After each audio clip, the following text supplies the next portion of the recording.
What is up, everybody? Welcome to the 49ers Web Zone No Huddle Podcast. I'm Brian Renick. That's Al Sacco. Below me is Zain Nakvi. We are here to, I don't know, is this a therapy session? Do we have to have another therapy session? The post-mortem. How many can't have another therapy session, man? Can't do it. And I mean, is it a post-mortem? Because we're only in week 3, or I guess now we're in week 4, But the 49ers lost 11-10, or should I say the San Francisco Giants lost to the Colorado Rockies 11-10. What a weird score. I tried to look it up earlier. I don't know if that has ever been a final score in the NFL. I assume that possibly early on in the infancy of football, that may have been a score. But yeah, guys, it's 2008, I think somebody said, or something like really? That. Really? Recently, yeah, where it was that score. I'm pretty sure I saw that somewhere. But yeah, ugly. UGLY, ugly. We have 45 minutes here. I already told Al, I don't know if that's enough, but we will make it work. Guys, I'm just going to open it up to you because I honestly don't even know. You're like lost for words, Brian. It's like, it's the first thing to say is when you get a defensive performance like that on the road in Denver, which is never an easy place to play, you better damn well win that football game. This defense has given up 28 points in 3 games. They're pressuring the quarterback, and they're 1-2. And they're 1-2. The special teams gave up 7 and Jimmy gave up 2. And, the narrative this week was, well, the Niners are a better team with Garoppolo everywhere. Not from social media. It was on social media, not just content creators. It was everywhere. People get paid to do this. National people everywhere. Well, they're better with Garoppolo. What are people really basing that off of? Because, yeah, Jimmy started 19-5 with this team, right? But since 2020, they're 12-10 with Garoppolo as the starting quarterback. He's thrown 18 interceptions and lost 4 fumbles in those 22 games. And overall, in his 46 starts with the 49ers, he's thrown 39 picks and lost 9 fumbles. If you count the safety, that would be 49 total turnovers for Jimmy in those games. It's just too many. And the Niners are not scoring points. If you go back to last year, they scored 30 points in 3 straight games in weeks 10 through 12. Since then, they've broken 30 just once, and they've averaged 20.5 points. They're not scoring. And a lot of that is stemming from QB play. And last night, I thought that was some of the worst QB play I can remember in recent memory. We're worried about a 22-year-old. Jimmy looked like a 22-year-old, no experience last night. Not even throwing or just missing receivers all over the place. Debo should have had 230 yards last night. He was and awful. 2 touchdowns. 2 touchdowns. He was atrocious. The QB play, and you could say, well, the offensive line, this, that, and the other thing. The bottom line is if the QB hits even a few throws, they win that game. 2 throws, 1 throw, they win that game. He lost the game for them last night, and that's infuriating. It was infuriating. I tweeted out and I said, I hope someone on the defensive side of the ball fought Jimmy last night in the locker room after that game because he deserved it. Those guys played their ass off, and that was disgusting. Go ahead, Zane. Yeah, you guys, you know how I felt about Jimmy in the past and the comments that I made about him and support of him and things like that. But last night was just, everybody reaches kind of like a breaking point, and I think last night was it for me because it's funny, we're glossing over the safety, which was literally the worst football play I've ever seen in my life. Like right worse than Orlovsky's. So like when Dan Orlovsky is trending on Twitter, it's not for like his analysis, and the Niners are playing that night, it's probably not a good thing. And last night, everybody was tweeting. It's kind of funny. Everybody's tweeting, "Hey, Dan Orlovsky, you're forgiven. You're forgiven. You're forgiven." Like that's so bad. Look at that. That's so bad. How do you not have the awareness to know where you are in the end zone? And you know what the worst part is? Put up a picture of Jimmy stepping out of the back of the end zone if you're listening on the podcast and not on YouTube. So, thanks, Brian. Thanks for the reminder. You're welcome. That is so bad. His the spatial awareness and the worst part of that play was that he threw a pick 6 on the back end of it. Like that was the worst part of it. The safety was the best outcome. The safety, like literally, the safety was the best outcome of that play. And I can't believe how bad he was. It was such remedial football. Undrafted free agent, first game in the NFL. Like, you don't even see this from first round draft picks. That's how bad he was. And this guy's in his 8th year. Unbelievable how bad that performance was. And you know what? The funny thing is that as this game was going along and he was missing open receivers and he was getting skittish in the pocket, I was like, okay, that's just a Jimmy Garoppolo experience, right? They'll find some way to pull it out. But then as the timestamp is there and the tweet is there, I swear to God, guys, once Denver scored that touchdown, first of all, did anybody have any doubt that when Russell Wilson got the ball in the fourth quarter at the end that they would score? I had no doubt. That's just Russell Wilson doing his things. We've seen that story a million times before. I had predicted, in fact, last week on this same show, I had predicted that the Niners would lose by Russell Wilson, basically like game-winning drive, right? So that to me was not a surprise. But once they scored that go-ahead touchdown, I tweeted it out too. I'm like, here comes the what the hell are you doing, Jimmy interception? Literally 5 minutes before it happened. It's become so predictable now, guys. It's become so, and the reason why I'm frustrated personally is not because of Jimmy. Like, Jimmy is what he is at this point. We knew what we were getting into when he came back. What I'm frustrated at is the fact that there's no solution here. There's no solution to this problem. Okay, Jimmy's not going to get any better. Kyle doesn't want to move off of him, and I think that, like, I'll get into my Kyle rant later on in the show, but I think that, to me, where I'm frustrated as a fan, as a person watching the team, is that there's no quick fix for this. The defense is championship caliber. We've seen that. The offense is barely bottom of the league. Like, they're probably the worst, one of the worst, if not the worst offenses that I've seen this year. But how isn't that a gigantic problem if you're performing that way and you have George Kittle and Brandon Ayuk and Deebo Samuel and I mean, okay, so George Kittle, okay, in his last, sorry, Brian, I know you probably want to go off on this too, but in his last 7 games, he has 19 catches, 196 yards, and 1 touchdown. In 7 games, that's like backup tight end numbers. How are these guys not? You just look at these weapons, and we said last week, even the secondary guys like Danny Gray or Ray McLeod or John Jennings, they have a lot of talent there. How the hell are they not scoring points? It's and you go back to Al, the last 7 games that George Kittle played, and how many of those games were quarterbacked by Jimmy Garoppolo, and how many were quarterbacked by Trey Lance? And you look at that and you go, well, it was 6, right? Yeah, because Trey played the second to last game of the season. I don't know that you can blame George Kittle for that. I don't know how. I don't know how you would. No, I think there's two. Yeah, there's 2 people to blame there: the quarterback that is tasked with getting him the ball, and the play caller who is tasked with calling in the plays and trying to feature him. But I did want to address, we have a comment here, and it says, you people act like nobody has a bad game. I agree, stepping out of the end zone was piss poor, but Russell didn't do any freaking better, and he's a top-notch QB. And then followed that up with piss poor play calling. And I just have to say this. You're right. Everyone has a bad game. The problem here is the pattern that Jimmy Garoppolo has established prior to this game. And that pattern is a pattern of piss poor quarterback play regardless.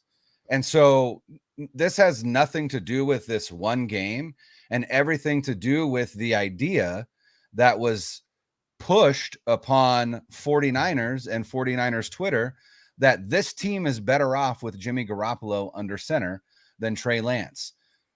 Kyle Shanahan and John Lynch already told you that this team is not better off with Jimmy Garoppolo at quarterback because they've tried for 3 seasons to replace him.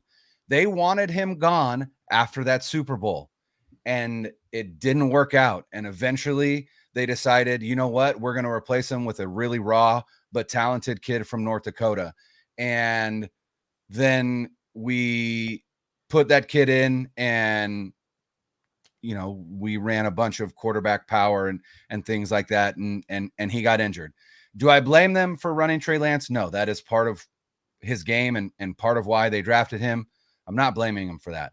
But the reality is they have wanted to move on from Jimmy Garoppolo, and now they're stuck with him unless, Zain, the lack of faith in Brock Purdy is staggering at this point. If we think that you don't like no quick fix, right? Good old number Well, I tweeted out earlier that Brock Purdy is not the answer, especially if he wears number 14. Turns out he has changed his number to 13. So perhaps that makes it a little bit better. But I mean, at this point, if we see performances like that from Garoppolo, and it's hard to feel like you will see something like that moving forward, right? He's bound to get better. But if we continue to see defenses play this team the way that they did last night, which was essentially to tell Kyle Shanahan, you are not going to beat us unless Jimmy Garoppolo beats us. And that means heavy boxes. That means stacking the middle of the field. That means daring him to throw deep. There were multiple plays where that play, that quick slant to George Kittle that ended up as an incompletion.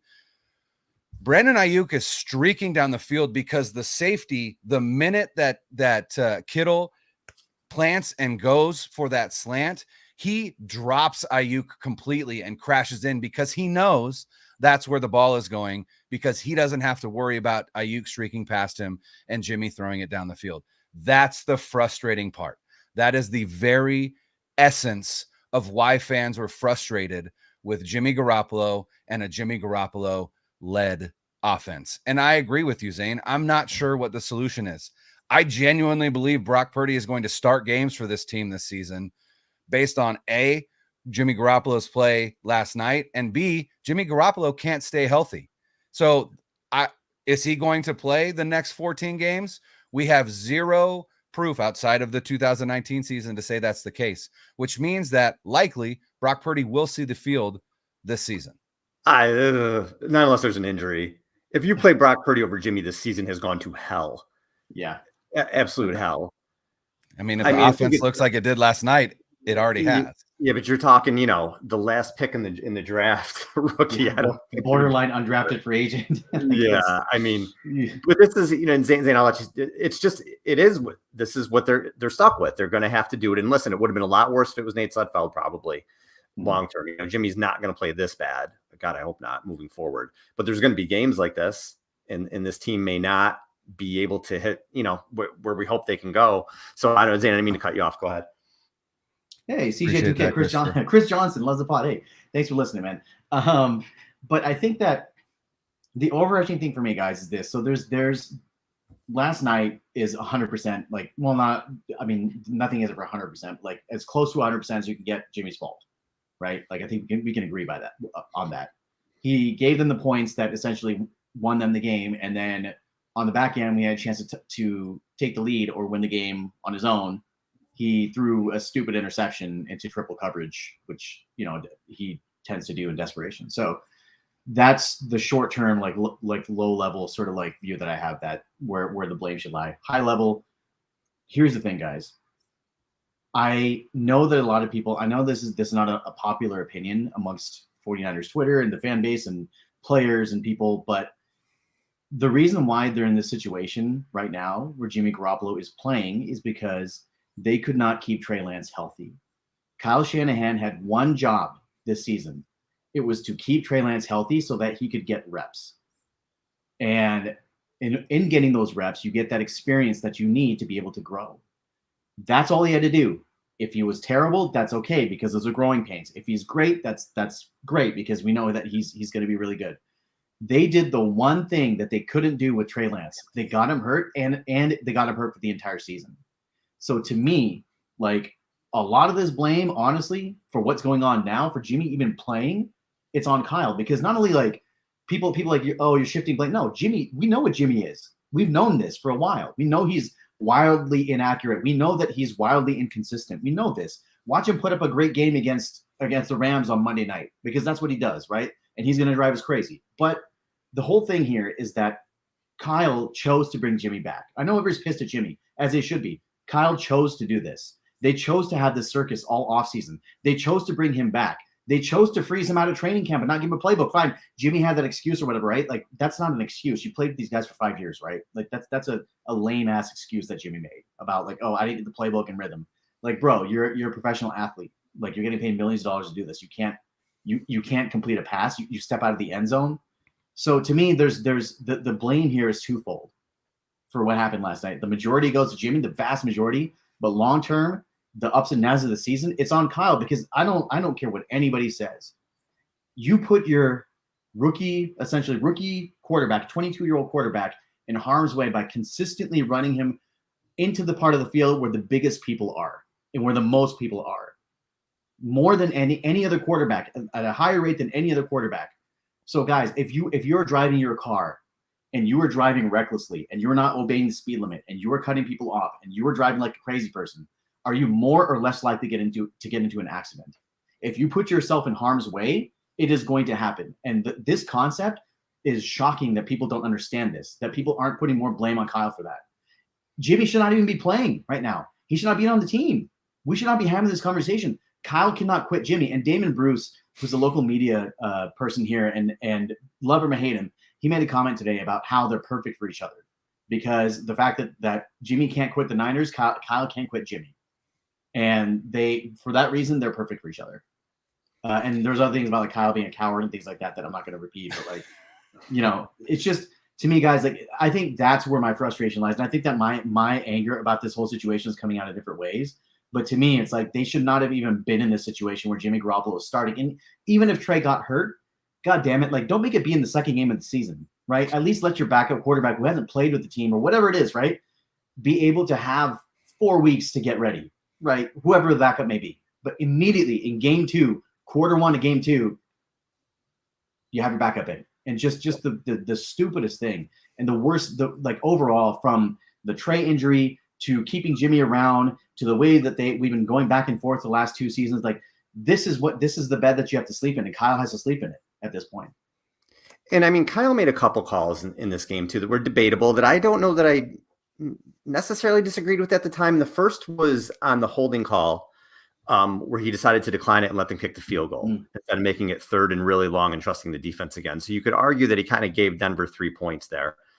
Thought you could have looked at it both ways. I wasn't like going crazy over it at the time. I probably would have backed them up if it were me, just because the defense was playing so well, and tried to get them out of field goal range. And the other one was something that when he kicked the field goal with Golden, it was 4th and 2. I think you go for it there. I think they were on maybe the 31-yard line, maybe, of Denver, right around there. To me, I think you go for it there. To me, I think you try to put your foot on the gas. You try to get the first down. You try to get 7 points. Because obviously, the 3 wasn't enough. They were having issues on money. Don't make money, Al. Yeah, exactly. Yeah. So those 2 things for sure for me. Those were a couple calls that I thought were a little bit, and there's been some issues with that with Kyle, with him getting maybe a little bit too conservative with game plans and things like that. And again, it's not saying, oh God, you can fire him right now. It's not it. I mean, I'm not saying that.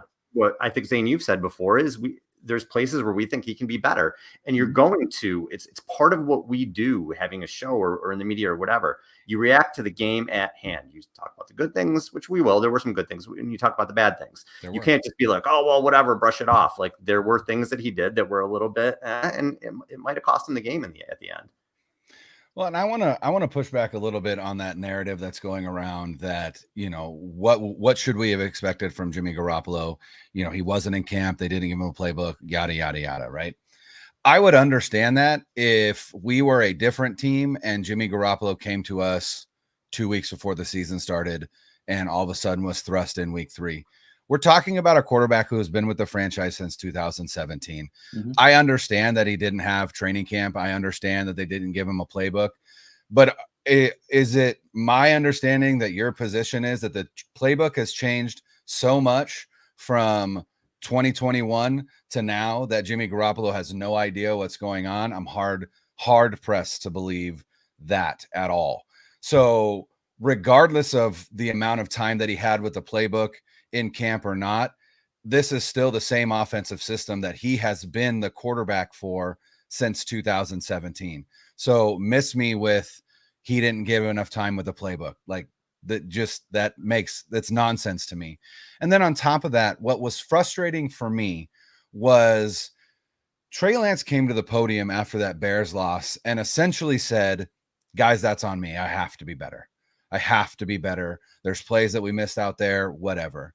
Jimmy Garoppolo came to the podium after this game and went, well, you know what? I don't want to make excuses, and then started to make excuses. One of those being, I have to back into rhythm with these guys. Take accountability, man. Just take some accountability and be like, you know what? I played like absolute dog shit tonight. I'm sorry. I'm gonna be better. And just move on. Like, I would respect him so much more for that than this mealy-mouthed, I have to get rhythm with the guys and blah, blah, blah. Like, no, man. You stepped out of the back of the end zone. Like, no amount of training camp practice is going to keep you from doing that. And then not only that, but 3-step drops and you can't stop moving your feet. You're like a freaking happy feet dolphin in the pocket on 90% of the plays, right? So just take it, man. Just take it on the chin and move on. Because again, you make it seem like you are a victim as opposed to the defensive stars. Fred Warner, right, came to the podium and was like, you know what? As a defense, we have to be better. Fred, I'm sorry, man. You guys were awesome. And you're coming here and you're taking accountability for this loss? No, thanks. I don't need that from you. I know that you were great. What I need is the other side of the ball to take accountability. But that's leadership, right? That's leadership for you. That's why Fred Warner is a captain, because he comes to the podium and he goes, you know what? We gave up a touchdown in the fourth quarter. Like, we got to play 4 quarters. Well, you know why you gave up a touchdown in the fourth quarter? Because you were on the field way too damn much, right? That's part of the problem. So again, Jimmy, been with the team for so long. Be a leader. Take accountability. Take it on the chin. Move on. Say, we'll be better next week. But none of this like, oh, I got to find rhythm. And, you know, I've only been here a week. No, thanks. I don't accept that. I want to throw some numbers out at you guys with Kyle Shanahan. Now, he's been an OC or a head coach now since 2008. We know his offenses get yards. I'm going to read you where his offense is finished in points scored as an OC and then as a head coach with the Niners. So as an OC, 17th, 10th, 25th, 26th, 4th, which was the RG3 year in 2012, 23rd, 27th, 21st, 1st, which was the Matt Ryan MVP Super Bowl, where they made the Super Bowl year, 20th. That was 2007. Oh, sorry, 1st. Okay. And then he goes to the 49ers. The Niners have finished 20th, 21st, 2nd in 2019, 21st and 13th in points scored. Is that what we expected when he got here as a coach? You know, this team has been winning with defense and running, but they're not putting up. I thought when Kyle Shanahan came here, definitely by year 5, year 6, where we're year 6 right now, that this was going to be a top offense. And when I say top offense, I think of someone, not that every year you're scoring 35 points a game, but you think of a Sean Payton and Andy Reid, right? These offensive coaches where their offenses are generally high powered. Has this offense ever really been high powered? They really haven't. 2019, they were 2nd in points. So they did score points that year, but I don't really call that a high powered offense necessarily. So at what point too, and again, if you win games, I don't care. I don't care how you do it at the end of the day. But if you don't, you know, and just if Kyle, if you're this offensive coach, it's just my question. And again, I'm not saying fire him. I'm asking anyone. I'm asking you guys. I'm asking people in the comments. I'm asking anyone listening. If he's this offensive coach, why is this team not scoring points? Right? It's like in Moneyball when he's like, if he's a good hitter, why doesn't he hit good? Right? If he's this genius, and I'm not saying he's a bad coach. I'm not saying he's a bad play designer. Christopher asked me to tweet the stat, and I did. Chris, if you go to my Twitter, I did tweet that stat about the Kyle and the offensive points scored. So if he is this genius, why isn't it happening? And I'm genuinely asking this question. Why? So I think a lot of it has to do with quarterback play, right? The type of quarterbacks that he's been given in those situations, and the pushback that I have to that here once he got here is that he was in charge of selecting those quarterbacks. It's his quarterback room. And for those of you watching on YouTube, like that guy, Mike McDaniels, like that guy, you look at what he's done in Miami right now. And I know it's only 3 games in, but what he's been able to do with Tua over there, and it's just been unbelievable. And I think that, look, attrition will happen. If you're a good team, attrition will happen. Like we thought there'd be a big drop off when Robert Saleh left to coach the Jets, and DeMeco Ryans has been like picked up right where he left off. we thought that there'd be a big drop off when LaFleur left to coach the Packers, and the Niners made it the championship game. But now at this point, hold on. LaFleur, the Packers LaFleur, never coached for the 49ers. Oh, it's his brother.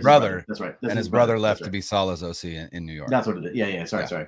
We thought there'd be a big drop off when LaFleur left to the Jets to be the OC, and the Niners made a championship game. So I think that at some point, attrition will take its toll, and that will happen. But the other thing is that, look, again, this is Kyle's quarterback room, right? I'm not saying that he should be fired, I'm not saying he should be replaced, but damn it, you've had 6 years to figure out the quarterback position. You didn't draft Mahomes, you didn't sign Brady, you didn't trade for Stafford, and you keep bringing Jimmy back. It's at some point you got to sort this out. And yeah, they made the Trey Lance trade, but then you ran him into the ground after the first game. So it's at some point you have to be able to sort the most important position in all sports. You got to sort that out if you want success. And they have not been able to do that. And the argument is if Kyle has a good elite level quarterback play like he did in Atlanta that second year of Matt Ryan, because remember the first year they were not very good, right? That first year, it took them 2 years to kind of get used to it. So the Super Bowl year in Atlanta, 2016, that's when they were actually kind of gelling and they did well. And that's the first year people could argue that Kyle Shanahan had elite quarterback level play, and they almost went all the way. So part of that is yes, he needs better quarterback play, but the other part of it is that he is in control of that as well. So Al, I would say that's my answer to that question, is that he needs to be able to evaluate that position and be able to either develop a quarterback or bring in somebody that can actually execute his scheme to the highest level. And he hasn't been able to find that outside of 1 year in his entire career with Matt Ryan. We have a comment that says, to be fair, Andy Reid has coached 22 years and has 1 Super Bowl win. Sean Payton, 16 years head coach and only 1 Super Bowl win. And again, we're not slamming Kyle for not winning the Super Bowl, right? We're not slamming him for losing that Super Bowl against the Chiefs. What we're saying is there were certain expectations that we had as fans based on some of the narratives put out about Kyle Shanahan as an offensive genius. And we're not even saying that he's not. But Mike McDaniel has been with Kyle Shanahan at every stop that he's had where he was the offensive coordinator. And this is the first year that Kyle Shanahan has coordinated an offense without Mike McDaniel. And as it stands right now, you look at that offense in Miami, as Zane said, and you look at the offense in San Francisco, and you go, that I might be able to draw some conclusions from this.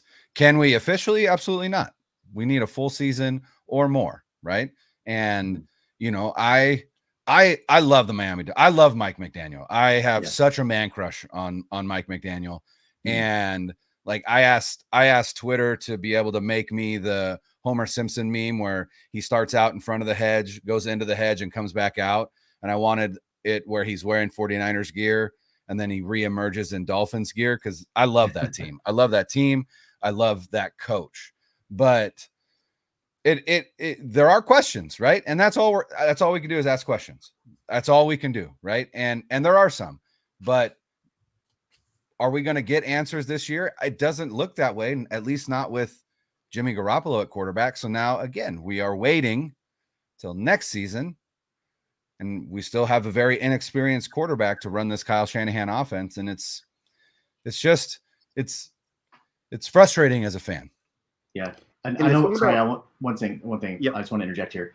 So when we talk about the offense and how they, at any point, if they've carried this team since 2017, there's one instance that I can think of where the defense either was totally underperforming or was injured to the point where they weren't performing at the same level. It was in 2019 when, do you remember that stretch where Quan Alexander and Jaquiski Tartt were both hurt? Mm-hmm. That stretch where the defense was just giving up 26, I believe it was 26 or 27 points a game for 4 or 5 games straight. It was that stretch where they played New Orleans, right? That game. It's the only time in 6 years here, almost 6 years here, that I've seen the offense carry the load. Otherwise, it's always the defense. Every single time. The defense has to close out games. Against Seattle, when they won the division up there, Kyle's offense couldn't get a first down. So the defense had to close out the game. The only time that I've really seen his offense kind of carry the load was those 2 playoff games of 2019 where they just ran the ball everywhere. But, the defense was still lights out even then. So that's what's most concerning to me, is that the offense is just they've never carried the load. And if the defense ever falters, like what's the offense going to do? What's going to happen to this team? It just feels like, so there's somebody that tweeted out today that it just kind of feels like my buddy Nick, Document 49, tweeted out that it just feels like Kyle Shanahan's teams are always on the verge of like epic like disasters or collapse all the time based off of injuries, which we'll talk about, Trent Williams, like significant injuries or quarterback turmoil or whatever it may be. It just seems like they're on the brink of just total collapse. And then they somehow are able to get it together in the second half of the season. And now you tweeted out a stat about that as well, where they're significantly better in the second half. So yeah, it's a long season, but there are, significant issues with this team right now, specifically on the offensive side of the ball. So the coaching, because what that comment said about Sean Payton and Andy Reid only having the one Super Bowl, yes, and a couple things on that. One, I think with Super Bowls, Bill Belichick has made, that is not normal, right? Most coaches, really good coach, they win a Super Bowl, right? There's very few that are going to win, your Bill Walsh's and your Bill Belichick's. There's very few. What I'm looking for from Kyle is not 10 Super Bowl wins. I'm looking for double-digit win seasons and being a perennial playoff team. So he brought up Sean Payton. Sean Payton won double-digit games 9 times. Andy Reid has won double-digit games 16 times in 23 seasons as a head coach. That is always being in the playoffs, always being in the conversation. Mike Tomlin has, if I'm reading this right, 9 or 10 win seasons. These guys are always in the conversation, and that's where I want to see that's where I want to see Kyle get, where his teams, not that you're going to go 14-3 every year or in the Super Bowl every year. I want to see Kyle in the conversation every year. He's got his teams to 10, 11 wins every season, 8 out of 10 years, that sort of thing. That's where I want to see him go. This year is gigantic for him. Gigantic. If they win 10 plus games, going to make the playoffs, then all of a sudden you're double digit wins 3 out of 4 years and you're cruising, right? If they don't, now you're not making the playoffs 4 out of 6 years and not have a winning record for it. Now that's bad. The narrative will complete. This is a gigantic year for him. His trajectory and how he's looked at will change immensely based at the end of the season. Either we're going to stop, hey, he got there again, after a slow start, he got there again, or there's issues here. It is a gigantic season for him. Gigantic. By the way, before we move on and try and find some positives here to end this show, there are 12 coaches in NFL history who have won multiple Super Bowls, and that is Bill Belichick, and then Bill Walsh, Joe Gibbs, Vince Lombardi, Tom Landry, Don Shula, Tom Flores, Bill Parcells, Jimmy Johnson, Mike Shanahan, Tom Coughlin, and George Seifert. That's it. It's only 12. All right. Before we move on, like I said, to find the positives, support for the No Huddle podcast is brought to you by Manscaped, the best in men's below-the-waist grooming. Their products are precision-engineered tools for your family jewels. Manscaped's Performance Package is the ultimate men's hygiene bundle. Join over 6 million men worldwide who trust Manscaped with this exclusive offer for you. 20% off and free worldwide shipping with the code NOHUDDLE at manscaped.com. Again, that's 20% off and free worldwide shipping with the code NOHUDDLE at manscaped.com. If my math is correct, and I think it is, because Al's math has been correct the last couple of times, that's about 12 million balls. That's a lot of balls. So again, please visit manscaped.com and enter the promo code NOHUDDLE at checkout for 20% off and free shipping worldwide. Guys, outside of, we have arguably the best defense in the NFL that plays in Santa Clara. What are some other positives that came out of this game for you? Mitch Wishnowsky. Go ahead, Al. I would say Mitch Wishnowsky, unbelievable game. Unbelievable. Like, it's very weird to talk about a punter that way, but this season he's just been lights out. And I remember when Andy Lee earned that extension. That, guys? He did earn that extension. Yes, he did. And you remember when Andy Lee was here, it was just such a great weapon to have a punter who could be able to flip field position like that or pin guys deep and be able to give your defense an advantage there. And Wishnowsky has been just off the charts good this year. Like, we criticized the pick, a couple of years ago when they drafted him because you never draft a punter, but he's definitely done his part in helping this team. And it's odd to highlight that, but in a game where it's close and you want to be able to, he's absolutely earning that paycheck. Yes. And in a game that's close where you need to be able to either flip field position or pin them back deep to give your best in the league defense more cracks at getting the ball back, that is huge. And, he did his part yesterday. The punt that was down the 1 inch line, I've never seen a football bounce like that. Like horizontally, where the fat part of the football. It landed flat. That was crazy. It didn't land with the nose down.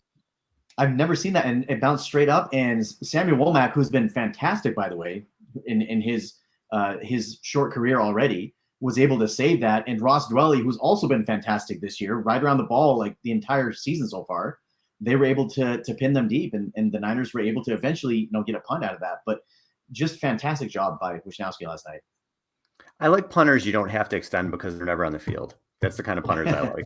Your offense scores too much for them to you don't really care. But no, he's done a good punter is the 12th member of the defense, though. I agree. Yeah, no, he's done a great job. He's done a great job. So I wanted to throw another stat out there. I was looking this up today. There are currently 20 players in the NFL with 4 or more tackles for loss this season. We're recording this on a Monday, so not Micah Parsons was up there too. He may get there. That game hasn't happened yet as of our recording. The only non-front 7 player in that group is Hufanga. Was 4. He's the only secondary player in the group. The guy's got 4 tackles for losses already. And out of those 20 players, 3 of them are 49ers. Bosa and Kevin Givens also have 4. There were 2 Browns and 2 Bills on the list too. So the Niners defense has just been absolutely insane. And those are guys, Hufanga, I was a little worried with him. I wasn't sure if he had the speed. I wasn't sure how he was going to do coming in. He's been sensational. I mean, he's a Pro Bowler first 3 games, over the first 3 games, I think for sure. And I thought another player who impressed me last night was Drake Jackson. And if the Niners won, the 2 biggest plays of the game for me were on that drive when Hufanga had the tackle for loss on the handoff, and Drake Jackson gets the sack on the next play. Yeah, those would have been the 2 biggest plays of the game for me because Denver's driving and they had momentum at that point. They had a ton of momentum, and Hufanga and Jackson just stopped it, just straight up stopped it, and then they had to punt. And I said those are the 2 biggest plays of the game until Numbnut stepped out of the end zone. But until then, those were the 2 biggest plays of the game, and that's for 2 young players like that. Huge. So I was really excited about that. It's interesting. It was noticed last night, and somebody, Vish Kumar, and I talked about him last week, asked Kyle Posey of Niners Nation if anybody asked Shanahan on his conference call today about Diamador Lenore and the amount of time that he played last night. Diamador Lenore was the slot cornerback last night. He played 30 plus snaps in the slot, and Samuel Womack didn't play any in the slot. And somebody asked, and it said that Diamador Lenore had won that job based on how he played in practice over the past 2 weeks. And it's just interesting to me that once again, a rookie who showed a lot of promise at the beginning of the year, just like Diamador Lenore did last season, is all of a sudden MIA in week 3. And we're asking questions like, where is this guy? And it's just interesting to me that Womack, who quite literally with his play against the Packers had the 49ers releasing the guy, Darqueze Dennard, the guy that they had penned as the starter going into the season. They released him flat out because of Womack's play. And he hasn't done anything on tape so far in the first 2 weeks of the season to say that he's needing to be replaced, but all of a sudden Lenore gets those. Lenore had a great game. I'm not saying that he didn't, but this whole Kyle Shanahan and rookies thing is kind of interesting to me. Obviously Spencer Burford is playing, and this game was really the first game that he didn't play very well at all. And he didn't. Aaron Banks still playing incredibly well, but Shanahan in his call today also did say that they're hoping to get Brunskill back this week and he can help out inside. My question is that going to be Spencer Burford, who's had 1 poor game so far against Denver? And that's a good front, right? That's a good front. You've got Aaron Donald coming in this week. Maybe that is why they're talking about it, because Daniel Brunskill is the Aaron Donald stopper, trademarked for the No Huddle podcast here. And And so maybe they are going to put him in, or is that going to be Jake Brendel, who Kyle Shanahan blamed for that fumbled snap? He did not blame Jimmy on that. He said that everybody else went on 1 and Brendel went on 2.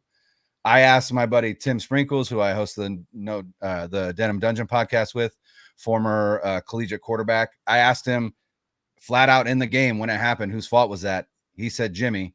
The ball hit Jimmy in the hands. So the fact that, again, Kyle Shanahan is not blaming Jimmy for that, I don't know. But the reality is as well, guys, I know that we asked for positives, and Hufunga's a positive, Mitch Wisnowski's a positive, the defense overall is a positive.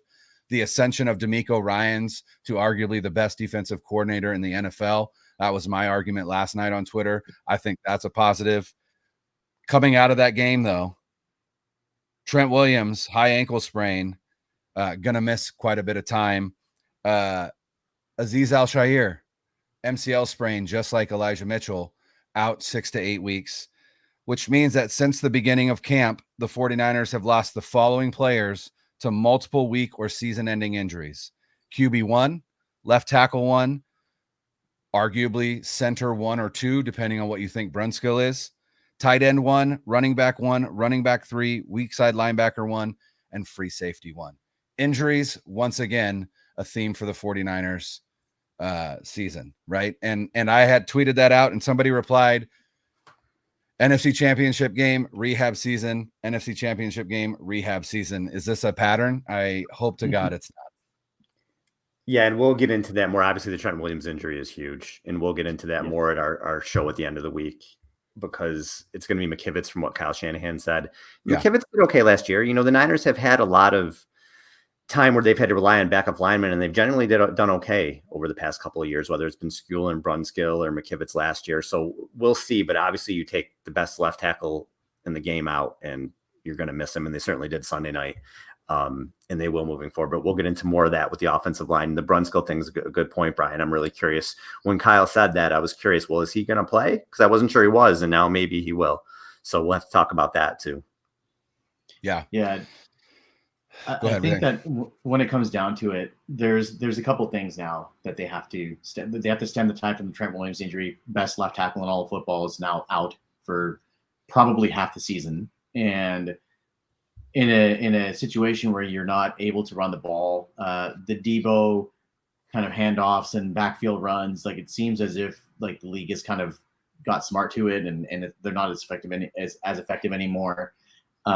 It just seems like this offense, like it just looks very similar the entire time. The only difference is that like you see these Debo runs out of the backfield and this wide back position that has been created, but otherwise it looks the exact same as it did 4 or 5 years ago.